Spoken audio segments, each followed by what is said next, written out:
Everybody, well, I'm Jason Hardy with Elite Barbecue Smokers, and this is Barbecue Roundtable. I got some good guests on tonight. We have a lot of fun. Got a first time GC. Y'all come on there, give me your praise, ask me all your questions. Let's keep them smiling the whole time. That's our job on there. If you don't mind, do us a favor on Facebook, like and share this page. On YouTube, like and share it. Also, subscribe to our channel. If you got any questions about what we're doing, information down below in the description, and also reach out to us. But this is going to be a good show, so I'm looking forward to all y'all participating. Let's see what's going on. So, with all that being stated, let's bring everybody on board. All right, Kolby, introduce yourself, buddy.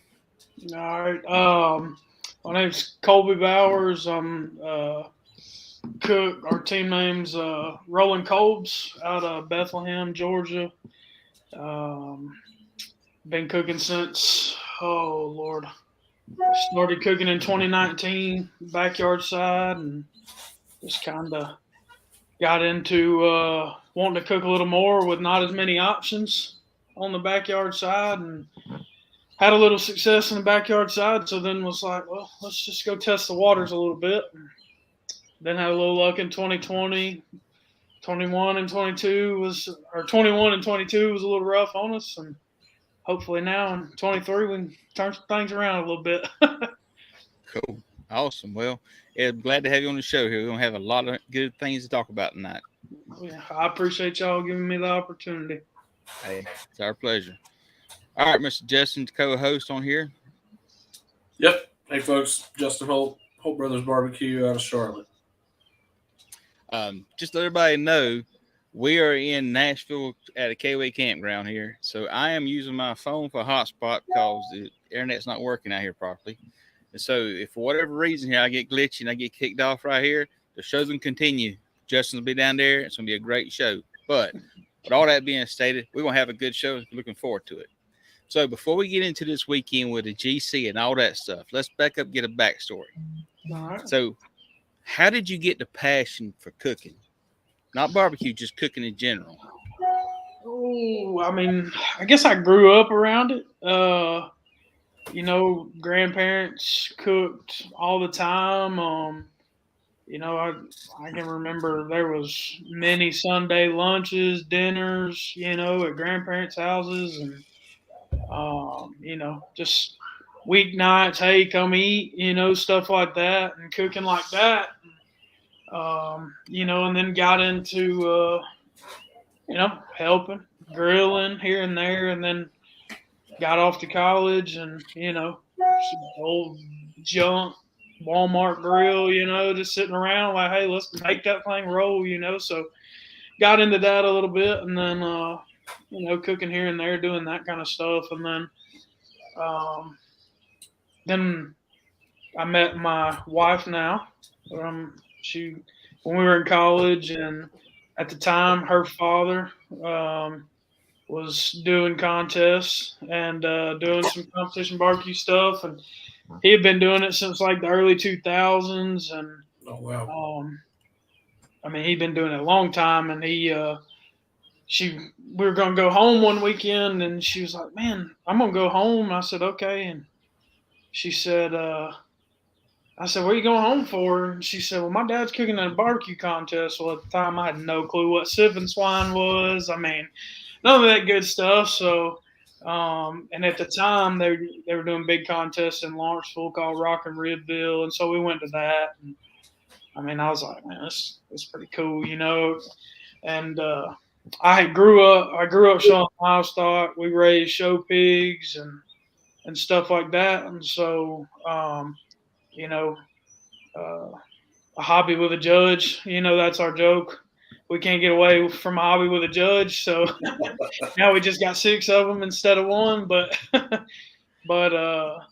and then that's kind of how I met them. I had known them they raised show pigs and stuff too, and then we later went to college. The joke is we drove, 200 and something miles, and we only lived like 14 miles apart our whole lives. So, but yeah, that's kind of where it started. And then, I got to talking to him. We talked back and forth, and, I was like, I got really interested, started going to more of them and sipping swine. And, He had done Banjo BBQ one year, and there was Johnny Trigg and all these guys from Barbecue Pit Masters and stuff like that. And I was like, holy cow, that's pretty cool. So I started talking to him one night. We were sitting at the kitchen table. I was like, I wonder what it costs. I'll do the backyard side, and you just do the pro side. I'll do the backyard side, and kind of go from there. And he was like, well, I'll help you as much as I can, but he said, I think if you get a couple get you a pellet cooker or something like that, I think you could easily manage it, and that's what I did. Went and got 2 pellet cookers, and the rest is history. Tell you, man. Now we're in a 30-foot trailer. Yeah, we all move up to some big trailers and stuff. Yeah. We find out really fast the convenience factors is worth a lot of money. Oh, yeah. I wouldn't trade it for nothing. Beats a tent all day. Yeah, that tent gets old on there. But backing up a second here. So, unlike a lot of people that done it, we coming through Barbecue Pit Masters from these different shows. Yeah. You actually had a hands-on experience in competition barbecue before you ever got into competition barbecue. Yeah. Oh, yeah. Yeah. And that's something a little bit different than a lot of people. Because a lot of people kind of seen it on TV, then meet some people, whatever. But kind of our first foot in competition barbecue is just going out there and sign up for the first contest and get our feelings hurt. And then kind of going from there. But yours was a little bit differently. So with that perspective on that, has that been real beneficial to you? Oh, I mean, have you? It was, oh man, I don't know. I can't say that. I mean, I don't know about every bit of success I've ever had back to my father-in-law. Cause I mean, Bobby, he was right in the heart of it. I mean, he was tearing up at, he was doing really good in pork and ribs and the GBC at the time, right when all that it kind of kicked off and all that stuff. And I mean, every little thing. I mean, still, now he has a restaurant here in town. He opened a barbecue restaurant, so and he's open on the weekend, so he doesn't get to go out as much. I couldn't be more thankful for him. I mean, that's where I get my pork. I mean, he orders pork. I go through refrigerators and dig, every week for a contest. And, even now, like you said, the 2021, we were rib team of the year on GBC side. And it as I guess is the, not doing it very long. I was hooked and, but with that, it's fun, but I found myself like, hey, I still got to get better. And so, with doing that, I just kind of, I don't know. I caught myself like push myself, be better. Yeah, I know you're doing good, but be better, go win more. And I think honestly, I pushed myself, out of a lot of things, to be honest. And, without him, I go to the restaurant every Thursday, with him or, Thursday evening and prep ribs and stuff like that. And we still, every week before a contest, we talk and I bounce ideas and he's like, just stick with it. Keep your head down. It's tough. Ain't nothing easy about it. And, but you can cook, and he tells me that all the time. Like, it's not, it's not easy, but you can cook, just go cook your cook and it'll pay off for you eventually. Just do what you know how to do. And, you'll hit the right luck and hit the right tables and eventually it'll pay off for you. And, so, I do with him. I would say that, no doubt being able to walk up in a trailer, for the 4th or 5th time, hey, grab that, stir that, sauce and stuff like that. And just watching the process, turn-ins, how hectic they were and stuff like that. Like, you can watch a million videos and stuff like that, but just seeing it for, right off the bat, exactly kind of what it was gonna, what you're gonna have to, signing up for. Mm-hmm. I mean, I would say that helped me a ton, no doubt. I mean, Cool. it's definitely a little bit different route, but I mean, Yeah. Mm-hmm. definitely helped a lot. It helps a ton. Probably one of the biggest things in that perspective that actually helps you with is not getting flustered. Oh yeah, I mean, You've probably seen a situation where it's like, and I used to tell, and I've told people before in different classes I've been part of and different things. Like, number one, the first rule of barbecue is in competition barbecue is do not give up. Mm-hmm. Do not give up until that turning window shuts down. You got a chance to do something. Yep. yeah. Now, but that's the same things being said. Sometimes too much is too much, so you got to kind of keep it in check. But the biggest thing is don't give up. And I think that's the thing that a lot of times people can get frustrated with it, especially somebody that's starting out, especially when you first starting out. It's very overwhelming.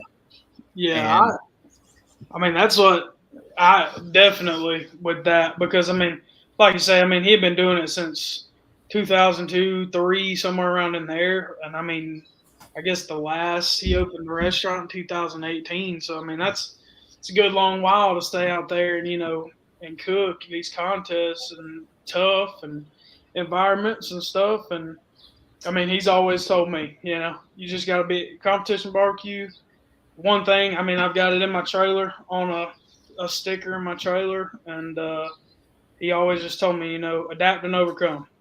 Mm-hmm. That's competition barbecue summed up. I mean, when it hits the fan, adapt and just do everything you can to try and overcome it. Yep.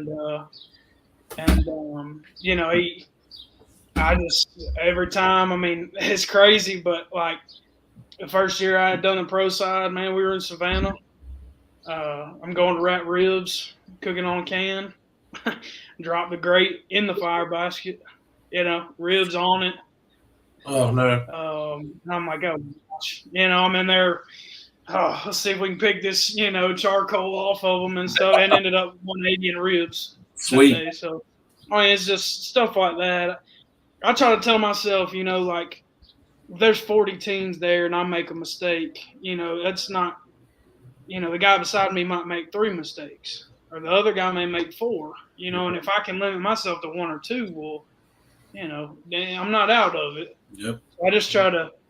It's hard. It is because I get very frustrated real easy, and I get a little picky about things, but I just try to, stay mellow, and just get all 4 meats turned in and then complain about what I did.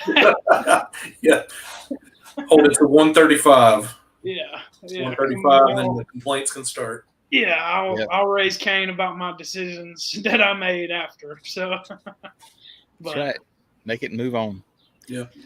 So, what was the first grill that you had that was yours? Not competition. Your first grill smoker that you had. Probably we had probably a charbroil. I can remember it as a kid. We had it on our back porch. Had a light in the handle, man. You could cook at night. Thought that thing was the coolest thing you'd ever seen. I'd say that was probably ours. The first one I ever bought myself though was my pellet cooker that I started on. I bought it from Academy. It was their brand. It was like the little Triton pellet cooker, and I loaded up and went to Jasper, Georgia, for the first contest I ever cooked, and that was the first grill I had ever bought for myself. So nice. So did you put it together and the first time you lit it up? Was that a barbecue competition? What's that? Did you put it together and the first time you lit it up, was that a barbecue competition? I cooked, so I bought this thing like a week before this contest. I didn't even have it. I bought it on a Friday night. I cooked pork, chicken. I cooked like a whole thing the Saturday before that contest in the driveway. I was like, well, we'll just see what happens. I mean, I had no expectations, and so I mean, I knew what needed to happen, obviously, but really no expectations. But yeah, I bought that thing, and that's just kind of how it went. Cooked on it that weekend. Swear I lit it like every night that night before. I just go outside and turn it on to watch smoke bellow out the end of it. And it's like, oh, this is gonna be fun. So, but yeah, it was. I mean, I didn't have it long. I just kind of flew by the seat of my pants a little bit and jumped off in it. I mean, knowing that I did have, I knew what needed to happen, obviously, in the process and all that, but definitely didn't really know, had no clue about flavor I mean, had an idea of them and stuff like that, but, exactly, tenderness or feel or temperatures, cooking to this and that. And I mean, just strictly going by a magnet, pulled pork at 205, stuff like that. And now it's just way more scientific, it seems like now. Yeah, it's definitely it's a tougher. It's getting tougher every year, Right. and to be in a very, whereas used to be, I'd say it's a game of feet. Now it's a game of inches. Oh It's yeah. like it's and that's a good thing. I'm not saying anything's wrong with it. It's a good thing because everybody's is getting good, and we're getting better and better and better at the contest, and Right. it's the whole field's getting better. But there's so much more information out there today, and I've said this before in the show, that shouldn't disqualify or discourage anybody from out competing, because if you come out there and compete today with information on YouTube and all this stuff, you can come out the gate and save yourself 5 years. Oh yeah. Kind of, and that leads into my next question. So in 2021, you were rib team of the year in GBC. Mm-hmm. All right. And you taught a class that year at GBC for the ribs. But before you get into the teaching side of it, going into the year, about halfway through the year, you start to find out, okay, this is getting real. And then chasing points at the end of the year and stuff here. What's the mindset of kind of getting into that perspective as a points chasing GBC? Be 100% honest with you, I didn't really pay it much attention. I mean, because it was my first year. I guess Okay. I really didn't start paying attention to it until we went down. So the funny thing about that whole deal is I had found I had actually thought pork was going to be what I kind of clicked on that year. I mean, I had, even because I started the year in backyard, and then I only cooked one. I cooked sip and swine backyard, and then that's when I decided to switch. And I was like, I want to cook more, this and that. Well, then the whole year I had been cooking pork, and I mean, we had just switched over to drums, and I thought I had something clicking a little bit, and I mean, we 180 pork at Kennesaw, and then where was it? We 180 pork at the Real Squill, and when we 180 pork at the Real Squill, I was like, man, we might have a chance at this, because we had the deal in November, the old GBC, that last deal there, the throwdown in November at Cumming, and going into that, I had the chance to win both of them, actually, and I really wasn't paying any attention to ribs. And then I finished second in ribs at Real Squill, and then that's when it kind of pushed me into the rib deal to win that. But I mean, my head was more on pork, just because the ribs kind of snuck up on me. I kind of got them turning a little later than pork. Pork had been kind of the key longer, at least. And so we went into November and had the chance to win both of them. But pork that year, it was me and Brian Jarvis, back and forth. I mean, we were back and forth the whole time, and we got there that November, and it was cold, and I told myself, I was like, just push it a little further. It's gonna get tight. It's cold outside, and it didn't get tight. I overcooked it. It was mush, and he actually ended up winning it that day. So he won pork, but I still hung on. I finished third in ribs that day, so I did hang on to it. But I mean, I think that whole time, I mean, I would look, but I guess I was just so new to it. It didn't really click like what was going on. Now, I get home and I'm like, my gosh, they're going to upload this? Like, I want to know what's going on, where I wasn't like that before, but I think, I don't know. The hardest thing for me has been having a little bit of success early and then just really like falling off and chasing to get back to that. It is so hard. We've been to I don't know how many contests now before we finally got some things back clicking, and that's hard. You leave, no calls, just getting beat up, and it's not cheap. So it's hard. It's hard. You're taking time away from your family. Thankfully, my wife, God, I couldn't do it without her. She lets me get away, for the Saturday to do these things. But when we had our little girl and stuff, I constantly, what's going on at home, and I think looking at it now, and having my little girl there this past weekend, I think a lot of, for me, it's between these ears, the whole thing. I can get so lost between there and that's just kind of, my mindset. I just try to hit the grind, stay as consistent as I can, do the same things over and over, and go contest to contest, knowing that, hey, not every judge is gonna like your food. They're not. Just cook it tender, hit your tenderness, worry about flavor. That's what I try to do. All I care about is, appearance drives me nuts to get an 8 because I can control that. I don't want to get. I hate to see an 8 in appearance. It drives me nuts. But I also, I want to cook it tender. I want to make sure that that's a 9, and and then obviously we all want all 9s, but some days, it just. There's a little bit of luck in it too. Hitting those right, hitting those tables right, and getting luck, and, getting a little luck in it too. So I don't know.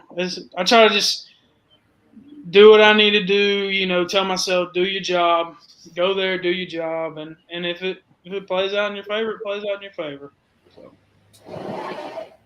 It is. I got somebody here trying to park a motorcycle. It's not having too much luck. I'm not sure how you screw up parking a motorcycle, but we got somebody in here that's doing a very good job of it. Oh, we can't hear it. Seriously. It's really interesting at the campground. By walking by, like, what's he doing? So it's kind of funny. It's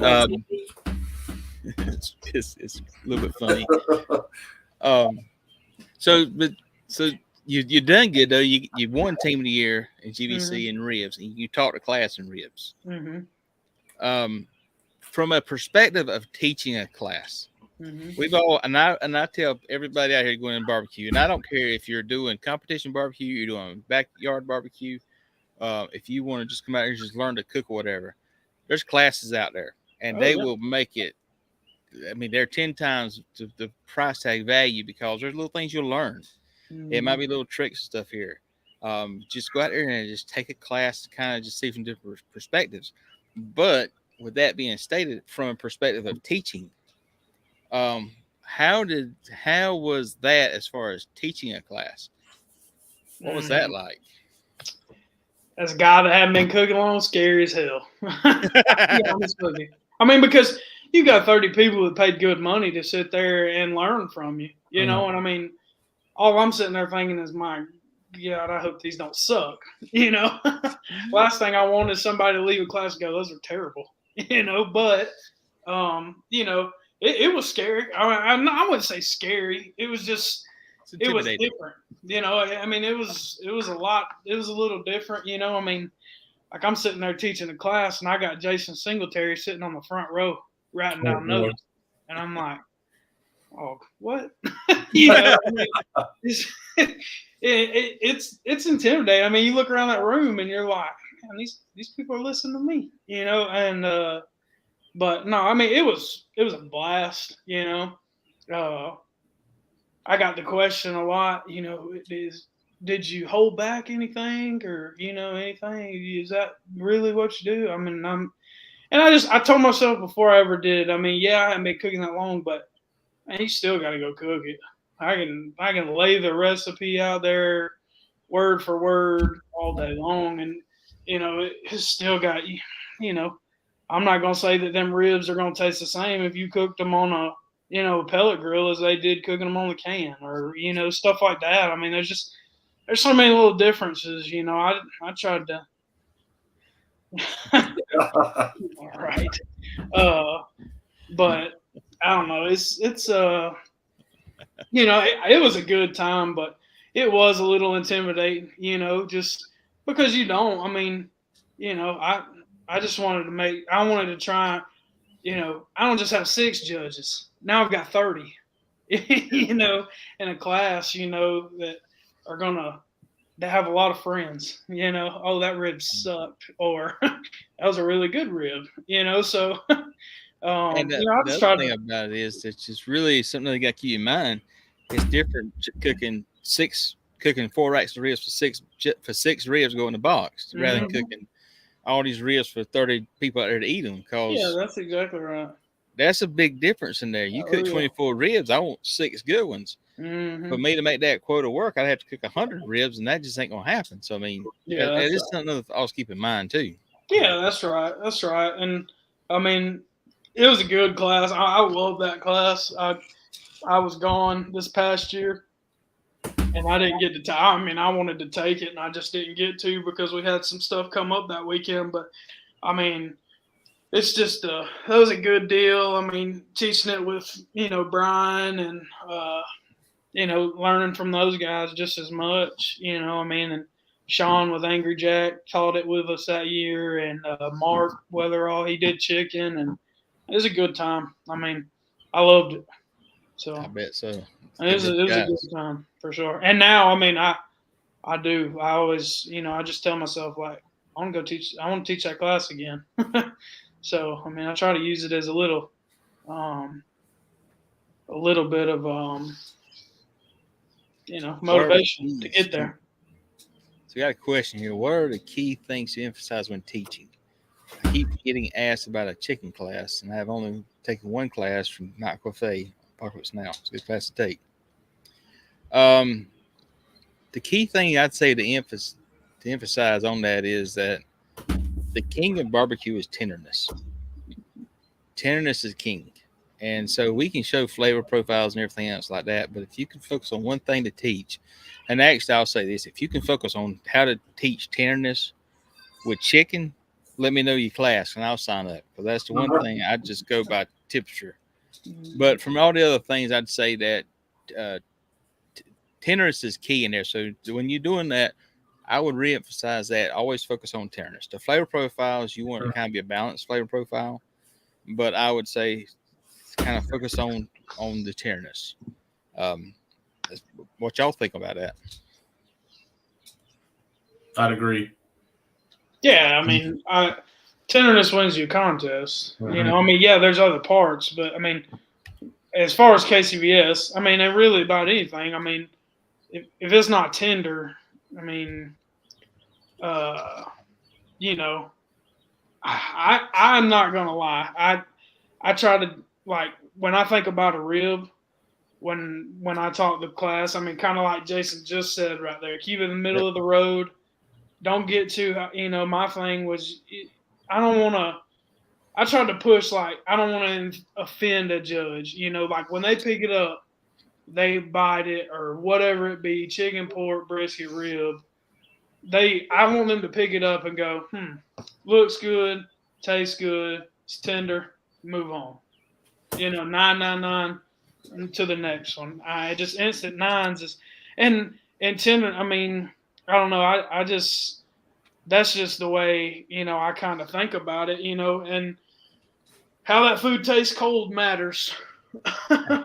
So, I mean, I think all of it's good. probably when it comes right off the smoker, but by the time a judge gets it, 30 minutes later or whenever, 30, 40 minutes after you turn it in or whatever it may be, it's cold. And how it tastes cold and the texture of it cold or cool or however you want to say it. I mean, that matters. I mean, it's a lot different bite than when you're cutting them, say you're cutting ribs on the block and you chew it, bite will set one off to the side and try, when you get back from turning in pork or something like that. And it's a lot different. Yeah, that texture will change real quick. Oh, yeah, no doubt. It'll tighten up. And if you practice at home, that's a really good idea. When you practice at home, you cook something other, put it in a box with kale, whatever, put it on the kitchen counter at room temperature, whatever it is outside, and let it sit for 15 minutes and then taste it. That's what the judge is going to taste. Yep. I mean, that's what I always like at a contest. When I go to turn in chicken, I'll build my box, and when I come back, I'll take one, set it on a napkin to the side. And then when I get back from turning in ribs, I'll taste that chicken. And then when I get back from turning in pork, I'll taste that rib. Get back from turning in brisket, I'll taste that pork, or like that, just because I know that's a lot closer to, what a judge is getting versus what I'm putting into, right there on, the block that goes. So. But going back to what Jason was saying about middle of the road barbecue and the question you're talking about, like you don't want something to kind of be spectacular in a sense. And what I would say is Donnie Bray gave a perfect example of this, took his class a long time ago. He said, you may love peach, okay? And you may put peach flavor in some other, you may absolutely love it, might be the best thing you ever had. But what you run the risk of is that one judge is sitting there and hates peach. So if you turn something that's got a good peachy flavor to it and that judge tastes it and he hates peach, you're dead in the water. And so that's kind of what they're saying is the middle of the road. And I think Redneq Scientific said it. What you want it to have is a little bit of sweetness, a little bit of savoriness to it, a little bit of heat to it.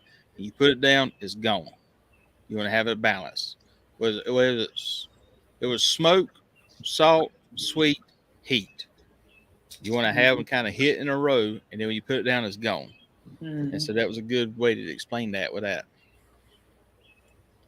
I let my son cook his first backyard the other weekend, and I was going to help him, but he ended up judging, so I left him on his own. And he got a comment on his chicken that his flavor was complex, almost too complex. LOL. If I don't know what it would say is too complex, maybe that would be an interesting comment card, actually. Yeah, I'd probably have to hit the old head scratch on that one. You could have had some competing flavors. Yeah, I mean, like they may be trying to say like your salt's rivaling heat or your heat's rivaling sweet. That may be what they meant by that. Yep. You could have contradicting each other. You could have a couple things in there that could be overpowering a little bit. You could have some cumin or something that then competed with the maple syrup flavor or something like that you had in there, and may look good on paper, and I actually may not be offensive right out of the pan, or whatever you're doing right after you sauce it. But just like we were just saying, if it sits for a little bit, some of those flavors may meld, but they also can contrast each other after it sits for a little while and maybe get a little bit stronger than what they were when you first tasted. Yeah. But I would use that comment card and say, okay, we need to kind of start having a balanced flavor. Yep. Because I would say that if I've got something that's considered complex, then I'm like, okay, it's not balancing. It's just what I would would say. Speaking of, we got the pork man right here. We're talking about you earlier, Brian. About beating poor Kolby up here in pork that year. Can't believe that. So Kolby, I know you said that this is your first GC. Have you RGC before? Twice. So you on the backyard side. Well, so RGC the backyard side at Sip and Slime 2 years in a row. Okay. And then I RGC Boss-Hog. Not Boss-Hog. Real Squill. That same year that we run ribs. Is this a RGC. Masters or backyard still? No, I was in Masters that year. So you have RGC that. Yeah. All right. So you kind of had a little bit of an inkling of the what to expect in that sense. Oh yeah. However, so going into this weekend, you had some pretty strong calls.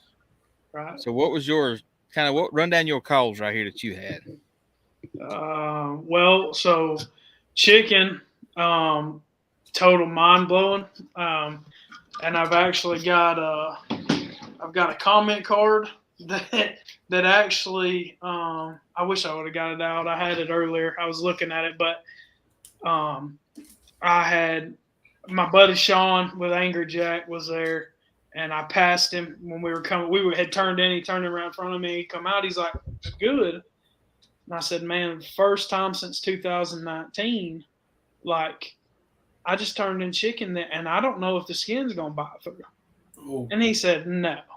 And I said, "And I'm telling you," I said, "I tried 2 pieces in the trailer a while ago, and they didn't." I mean, I said, if some older lady, it just wants to be, and they go and it don't go through. I mean, it's coming with it, And I was like, I don't know. I mean, I like the flavor and the texture, but I don't think the skin was right. And he's like, yeah, yada, sandbagging, whatever. And I was like, no, I promise. So anyway, we moved on. I mean, I liked it other than that. And I made a mistake when I started. I didn't realize my needle my thing had spun a little bit, and it had spun right. So I thought it was 300. Well, it was really running like 275. I wasn't paying attention to it. So I think that may have had a little bit to do with it, looking back, but who knows? But then we moved in. I mean, I liked it. It was pretty good, but shocking. And then Sean was like, we were talking, and he's like, "You were sandbagging." And I was like, "Look at this comment card." And he was like, "What?" I said, "The skin didn't break through." He gave me an 8 in tenderness. I mean, I know I wanted, but I told you there was going to be 1 or 2, something. I knew it wasn't right or something. And but we doctored it, and we tried to do a lot of stuff on the board, and get some of that skin off the backside where we had run under, and just try and make it as I mean, I turned in some ugly pieces that I didn't like, as far as looks, but I thought they were a little better skin, when messing with them and stuff. And then moved into ribs, and I mean, where'd you finish in chicken? What's that? Where'd you finish in chicken? Oh, first. Yeah, we ended up winning it. He said all this here to let you know that he got first place chicken. So yeah, that's right. I just want everybody to understand that. He's been giving y'all right here. The contest is over, by the way, for sandbagging. But anyhow, I'm joking with you.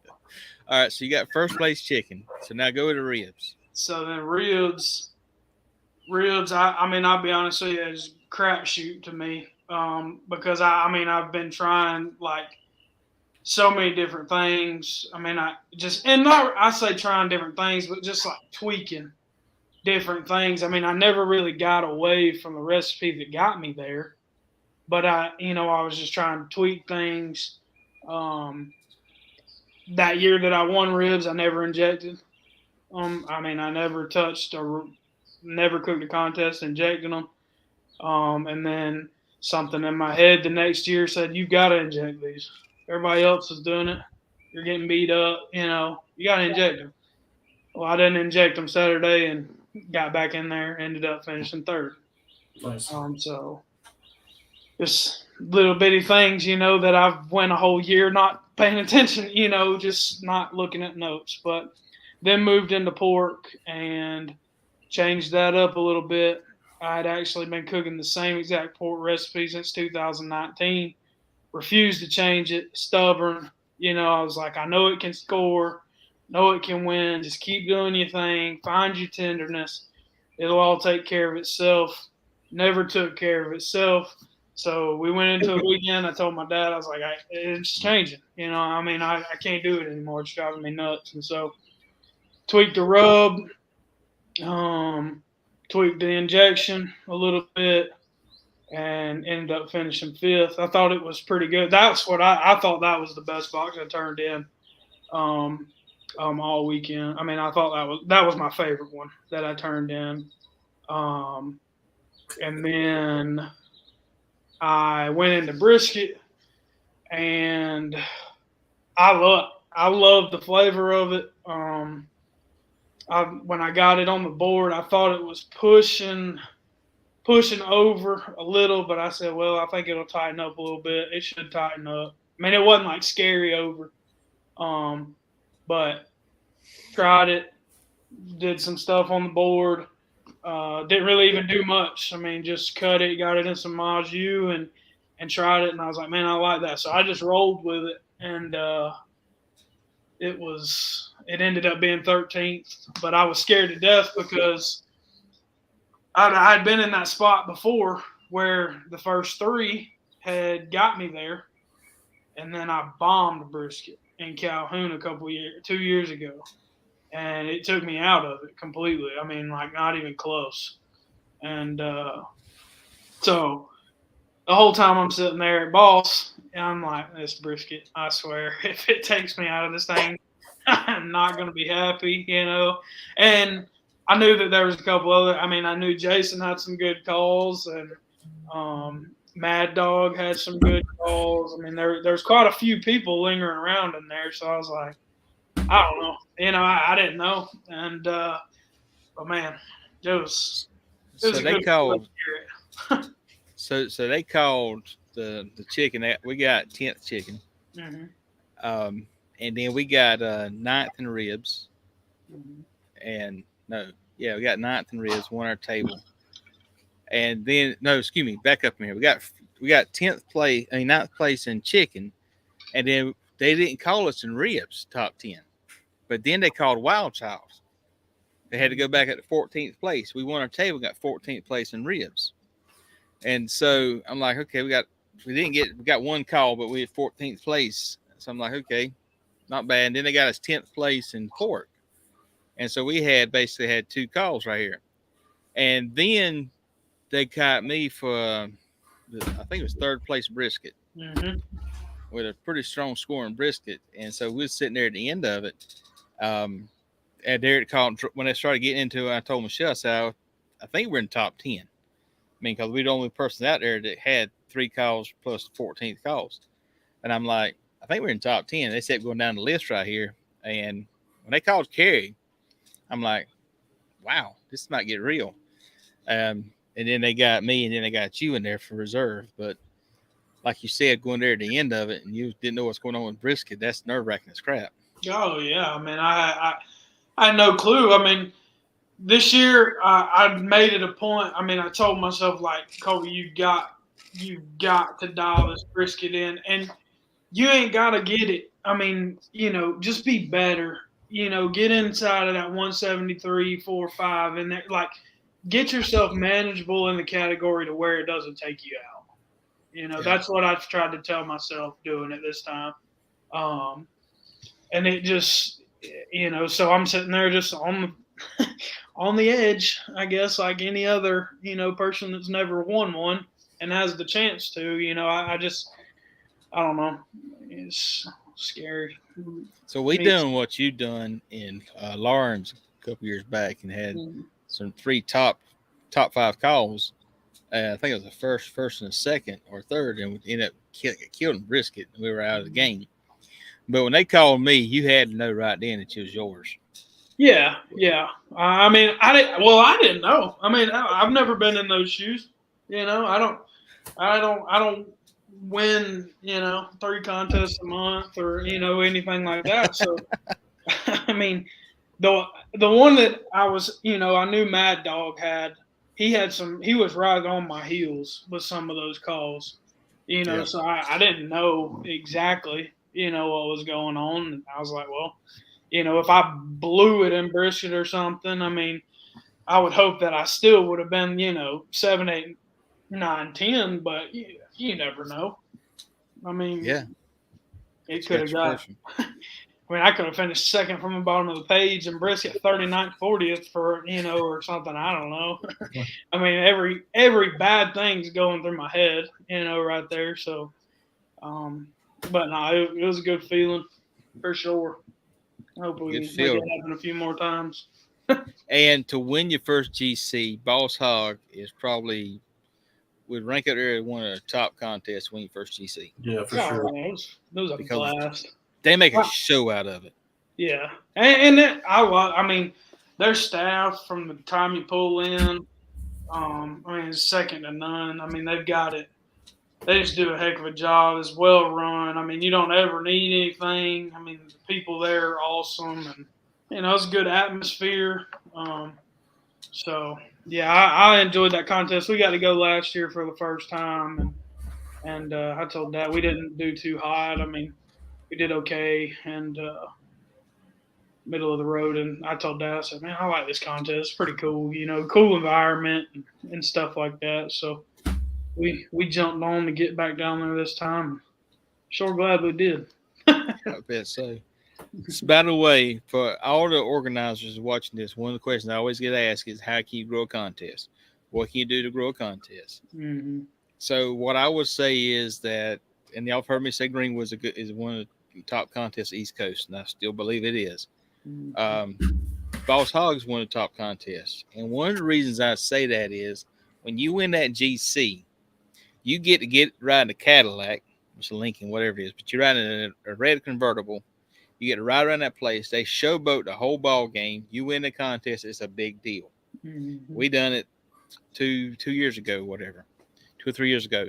So when you do it, it's a big deal. And that makes teams want to come back. They want to win that contest. That's the contest they want to win because they want to ride in that red. I'm going to say red Cadillac because my mind's red Cadillac. So it can be whatever it is. It's still a red Cadillac. Mm-hmm. But it's just that's the type of thing is when you go up yonder and they get that showboat UGC a contest, it's like, hey, here it is. You won the contest. Let's make you basically king in the world. American Royal, get on the stage with a crown. Make that GC be the end all be all. Because I promise you, if you start making that showmanship of it, people will come to the contest. They want to be at that contest, and they'll do it for less payout because, holy crap, this is one of the contests you want to win. Payout helps. I'm not going to lie about that, but it is definitely an awesome opportunity. And so, with that being stated, what's your feeling on the first experiences the Boss-Hog GC in the contest? Oh, I mean, it was second to none. I mean, it was awesome. I mean, and to have my little girl there, I mean, that meant a lot.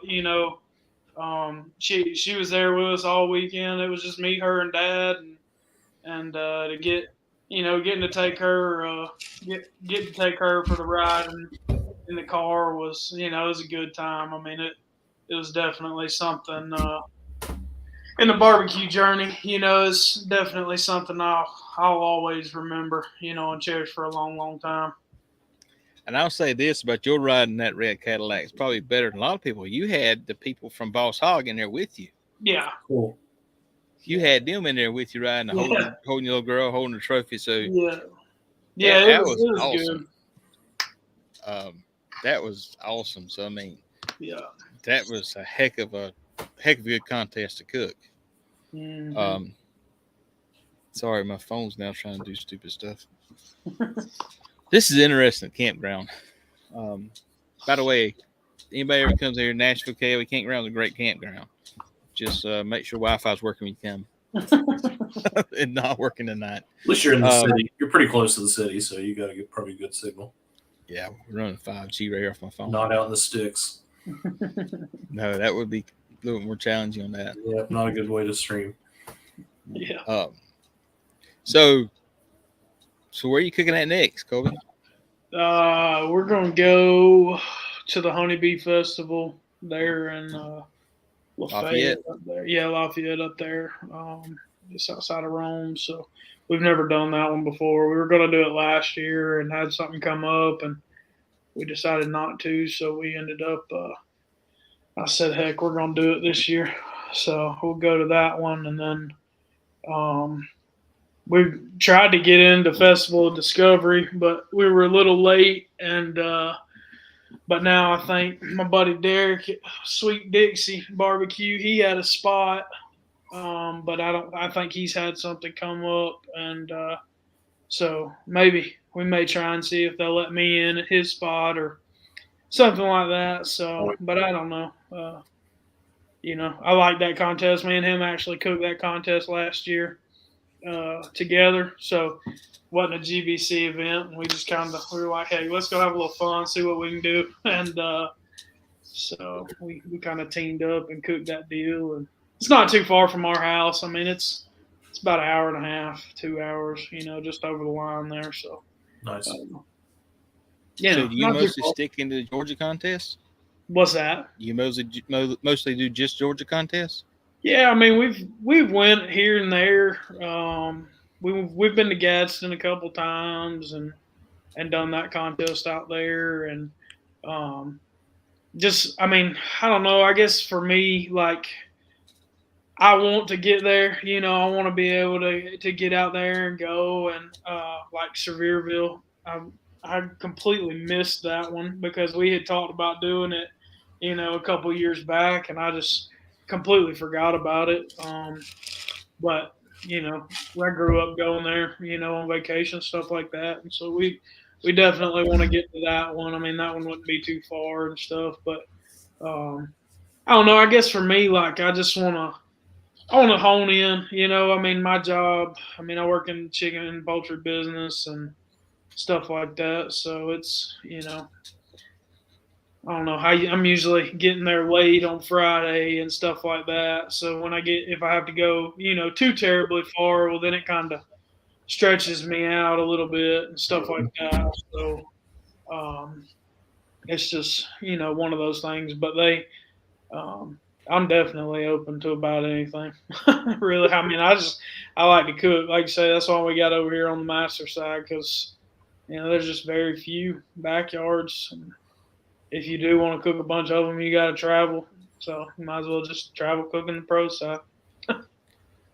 Well, and I think that's one of the things that, like I said, you come in on Friday nights and you're there cooking and you're Right. on that. But I tell you, man, if y'all can come to a contest on a Thursday night and just enjoy the fellowship on Fridays and stuff, it makes a lot of difference in the whole ball game. Just enjoying the whole event, because that socializing is the reason why we keep doing this crazy sport. Justin, where are you cooking next? We got. Hold on, let me bring up the calendar. We got 2 weekends here at home, and then we start a very busy next couple of weeks. So beginning of June, the 3rd, we got an SCA contest up in Rutherford College. The next week, and we're going to Coalfields, West Virginia for that comp, then staying the whole week, and then doing Almost Heaven in Welch the weekend after that. Then, Almost Heaven's a good contest. Yeah, for sure. I'm looking forward to it. We, Hollis wanted to do some different areas this year, so that'll be our first 2 in West Virginia.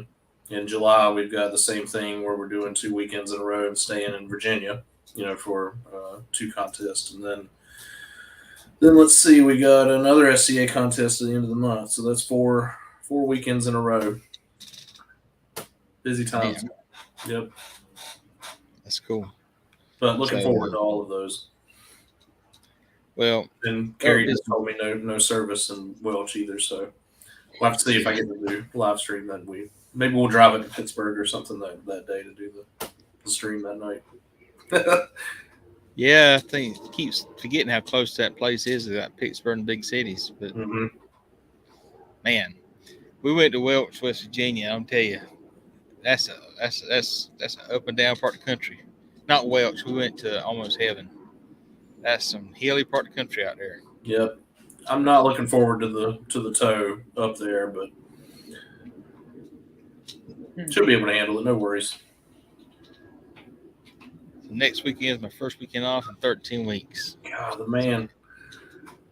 We got to get Carrie to tell us his horror story of Pinehurst, and then leaving after awards to drive all the way up for another Sunday contest, and then leaving and driving back to North Carolina again. Man, and rolling doubles is hard. Yeah, I was like, dude, y'all are crazy. Him and Chris Salisbury done it. It was funny. Yeah. Chris went around a long ways, and Carrie went across the ferry, and they had seen each other at the stoplight. I mean, And he left before awards, and then Kerry waited until after. Yeah, I'm just like, dang, that was funny. That's funny. Yeah. But that's dedication. That's a grind, man. No doubt. Yeah, but I mean, it's cool to do. Opportunities make it happen. Oh yeah, if I had the time and the money to do it, I'd do it in a heartbeat. No doubt. Yeah, I'd love to do and more. You look forward to more than a weekend with your barbecue homies and cooking meat for people you don't even get to eat, and buying a bunch of kale at the store and having people look at you weird. And we have a wacky hobby, but man, it's a ton of fun. All right, so here's a question for y'all both. Y'all, Kolby, use kale or parsley or what for your boxes? Kale. Don't have patience for parsley. So what is the craziest story you told somebody at the grocery store that you use kale for? I mean, seriously, what is something that you told people at the store you use kale for and they just look at you funny? Mine's a good one. Told him I was a food photographer. And I had an assignment for the best piece of kale in the world. And so we were getting a bunch of stuff. Kerry says he feeds rabbits. Usually it's the other way around. Usually it's whatever the checkout person asked me. Yeah. Making soup? That's the best one that I've heard. You must be making soup. Yeah, that's what I've told people. We make this big kale soup. It's delicious. Smells like farts, but whatever. Tastes good. And they're like, okay, well, we'll just take your word. At least when they know what kale is, a lot of times recently they just look at me, what's this? Yeah. I'm like, it's kale. And they just move on, I usually don't get the odd look or anything until I look at somebody behind the counter and I'm like, hey, do you have any boxes of kale back there? Because these out here look terrible. And they're like, look terrible. I'm like, yeah, it's a long story. We do competition barbecue. This stuff can't be yellow. Like, you're going to have to find me something else. Yeah. I'm a food photographer. I need that and the perfect lemon. Yeah. I've gotten better at I don't use as much now. So I'm not buying, 6-7 bundles of it. That's when I got the weird looks. Half the cart is kale. I can get by with probably 3 now. Yeah, it depends, man. Like Walmart's kale's been horrible, but Food Line's been good. And you just go to stores and you get it. But so I was buying a store and I was buying this kale and I was going through Walmart. And so the make box for the Walmart kale, they were small, they wasn't very good. So I had probably 15 in a buggy. I think it was a double. Yeah. And a lady came up with this thing. She says, what are you using all this kale for? I told her, so I'm on a diet. This is all I can eat right now is kale. That's good. She looked at me and I'm like, I can't. That's all I can eat right now. It's turning my skin green. That lady said, poor fella. I need kale and beans. But anyhow, but it's just, I just be like, what's some of these stories we can tell about kale? Oh, yeah. That'd be a fun thing to see is an overhead picture of like 15 teams carts at Walmart or wherever the week of a contest and just see the random stuff that we got to buy. A whole bunch of butter, a whole bunch of parquet, it's probably some consomme, a whole bunch of kale. Like, what are you cooking? Yeah. Dude, and the price of butter. Whole bunch of butter. Price of butter is just like stupid right now. Oh yeah, parquet $2.50 a bottle. Yeah. So the best use I've seen for kale was Charles brought to a competition. And he said, "How does kale? I wanted to make a kale salad for a potluck." Oh. And I think he left with a full thing of kale salad. Yeah, I'd say nobody's gonna pick that up. Good way to use it. With raisins and all kind of stuff. Oh Lord, he got chefy on you. He got that chefy deal on me. You know anybody with chickens, man? You can give them that; they'll tear it up. I bet so. Yeah, and like Kerry said, feed rabbits. Yep. I paid $1.78 for parquet. Oh, that's actually a good price. Kerrygold is almost $5 right now. That's why I've been trying to get the Costco because I got the big bricks of it, and for the same cost that you can buy 4 boxes, you essentially get 6 of them. I mean, granted, that ain't a huge savings, but every little bit counts. For sure. Yeah, but God, I hate going to Costco. Me too. There ain't a single time you can go where there ain't 1,000 people there. It is, man. It's crazy. You can get there right at the opening, man. There's like a line out the door. I'm like, man. That's a great way to end it. Great way to end it. Kolby ain't sponsored. Need to give a shout out to? Nope. Sponsorless. Got to win more grands. Hopefully. More grands. Well, you're on your way. Your GC this weekend. That's absolutely amazing. Congratulations with that. We appreciate it very much. You beat me. I was RGC, so congratulations on that. Hollis and I were watching that night. Literally, we got down when they called Carrie, and Hollis was like, "Who do you think won?" And I said, "Dude, I don't know." I said, "It's either Jason or Kolby, one of the two, but I don't know." I'm stoked for both of you, though. You had some good calls, Kolby. Yeah, I was shocked. I mean, I was because like you said, I mean, it's just been hard. I mean, it's been really hard. Loading up, leaving your little one at the house, and stuff like that. I mean, you want to be able to bring something back, and I mean, it was a hard, real hard. Trying to get there, trying to just stay level-headed and, keep grinding. A lot of talks at the restaurant through the week to get us there, but finally turn some stuff around, like you said. And now if we can just hold on to it for a little while. Yep. Don't change nothing. Yeah. Don't you change a damn thing. Yeah. Yes. Except for me this year, every contest is doing a different recipe. Yeah. It's paying off for you though, man. That's what I had gotten into. I was catching myself, except for pork. I'm chicken. I do something and then I go change it, or I brine, or I wouldn't brine. I just all over the place. And it's like, Kolby, you got to figure something out, stick with it, and really see if it works or not. Mm-hmm. So, yeah. I bet I've changed rib rubs. I bet I've went through daggone 30. It seems like since we taught that class. It just started getting beat up that next year. Like we taught that class, and I took a class. I took Slap's barbecue class with me and my dad. We flew out to Kansas City. He had actually got me that for Christmas that year, and we flew out to Kansas City and went to that class. And I'm telling you, if you cook on an outlaw or any kind of offset, that dude right there is crazy. Just the way he wraps tinfoil is incredible. Carrie was there actually while we were there. I mean, he teaches a hell of a class. I mean, learned so much right there. But that, and then you go to a class, so then it just gets your brain racking and all that.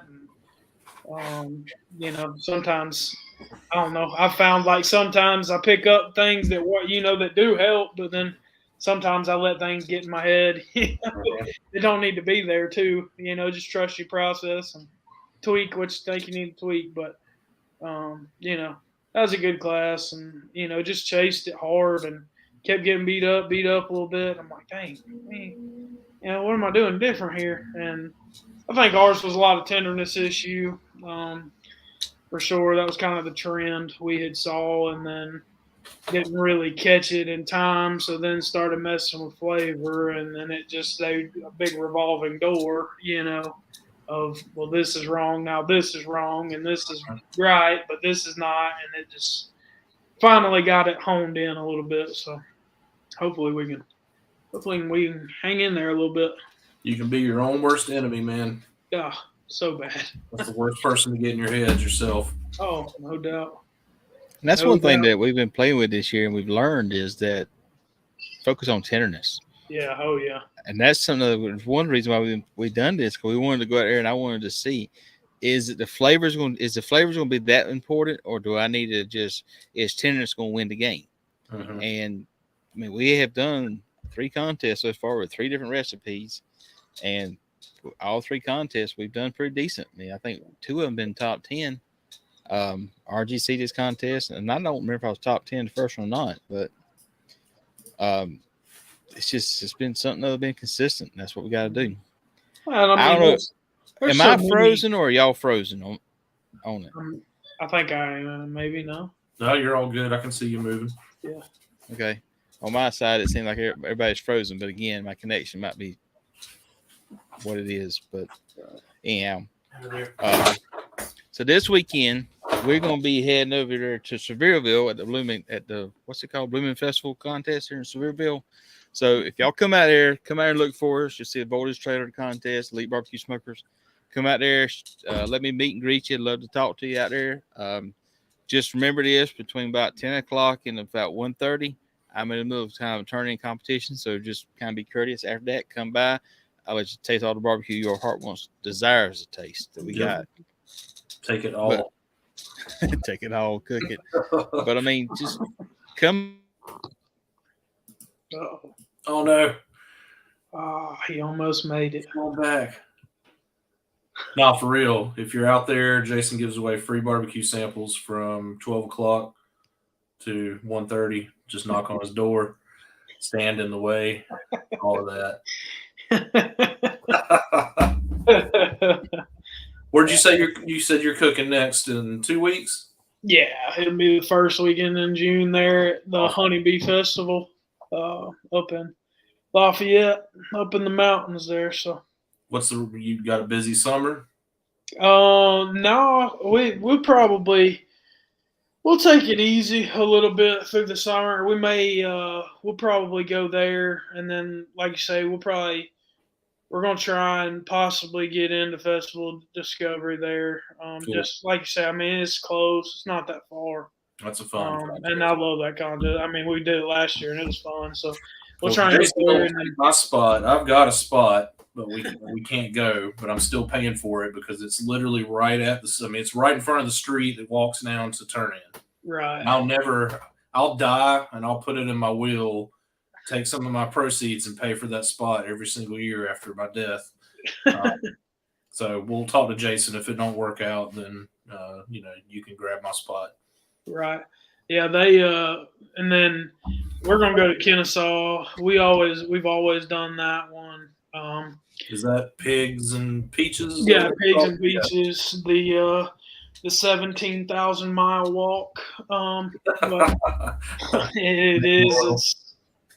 It's a haul, but still a good contest. And then I don't know. We'll go to let's see, the cooler I lost, or the contest I lost somebody stole my cooler last year going to. What is the name of that contest? I should know. Smoke Timber Fest. Oh, down in Baxley that Derek with Sweet Dixie does. All right, Derek, you gotta buy my man a new cooler. Oh, dude, that was a disaster. Dude, We rolled in. That was when I had my porch trailer, and I don't know if somebody stole it or what, but there's no way it slid out because we had it. We had stopped. It was a whole ordeal, but we rolled up and no cooler. So Lord. to go back home, it was terrible, but nevertheless, learn from it. So we'll actually cook in that one this year because we don't have our porches enclosed, and so we will have it locked down tight. Everybody's taking the lead. We'll go there, and we're going to go to Pussyq, but I don't know. We'll probably end up going to Real Squill there in October, down in line. It's probably full now. Jason, you know if it's full? Which one? Pussyq. It was close. Pussyq's full. Yeah. But they got some. I think they've got people signed up. I don't think everybody's paid. So now spots open up. Yeah. So some spots will probably open up on there. Yeah. So we'll probably end up going to Real Squill there. that weekend, and then hit the Atlanta Barbecue Store Classic there at the end. So Awesome. we'll see. Cross our fingers and That's maybe nice hope to- to get a jack draw. That would be fun. Don't we all? Yeah, that would be fun. Probably not, but we can all hope. Crazier things happen, man. Yeah, that's right. So All right, we'll give Jason another minute, see if he can come back so he can stop for the recordings. But yeah, congrats again. Yeah, man, I appreciate it, man. We've Like I said, enjoyed it. we were watching, and I was doing the math in my head. I was like, man, it's either Jason or Kolby, but damn, that'd be cool to see Kolby get his first brand. Yeah. I didn't think you had one before. I knew you'd gotten a RGC because I was watching his awards that time, but I was like, I don't think he has one. Mm-hmm. And No, that was the first one. my son was like, that'd be awesome. And then he said, Daddy, when you going to get yours? Dude, come on, man. Working on it. You're killing me. That's how, I guess that's probably the best feeling. You know what I mean? Like, I don't do anything else, really. We still mess with show pigs a little here and there, but not much. And so, this is like my deal now. You know, I'm all in. You know, I can't cook 30 or 40 a year, but if I cook 12 or 15, I'm gonna give it everything I got. That's still a heck of a season, man. You know, I'm gonna try and I'm gonna try and put the hammer down. It costs too much to go at it halfway. And I'm 100% with you there. And so I try to, and I guess that's what was hard. When you're not, you get in a little slump. And I've been told, my father-in-law's told me, hey, it's going to happen at some point. And mine happened, pretty early. Just wait at least 3 contests before you change something. Yeah, that's right. So, but if then 3 people in 3 different areas, then you're doing something wrong. Switching up. That's exactly right. Yeah, that's exactly right. That's kind of like where I had gotten with pork. I was just constantly getting like taste issues, and I was like, something's got to change. We're getting decent tenderness scores, but something's got to change on taste. Like, it's killing me. So, but who knows? It's a crazy game we play here. Yeah, I've done a lot of stuff. I've fished. I've played golf. Very competitively. I've done a lot of stuff, but this one right here is about as crazy as I've ever done. Yeah. Not going to buy a bunch of KO before. Yeah. That's for sure. All right. Well, I guess Jason died or something. So, Kolby, good to see you. Thanks for coming on. Yeah, we appreciate it. We're glad we could come on. We appreciate it. I messaged Jason shortly after. I said, go grab Kolby before he gets swamped by everybody and see, come on next week. This week. So right. Thanks for coming.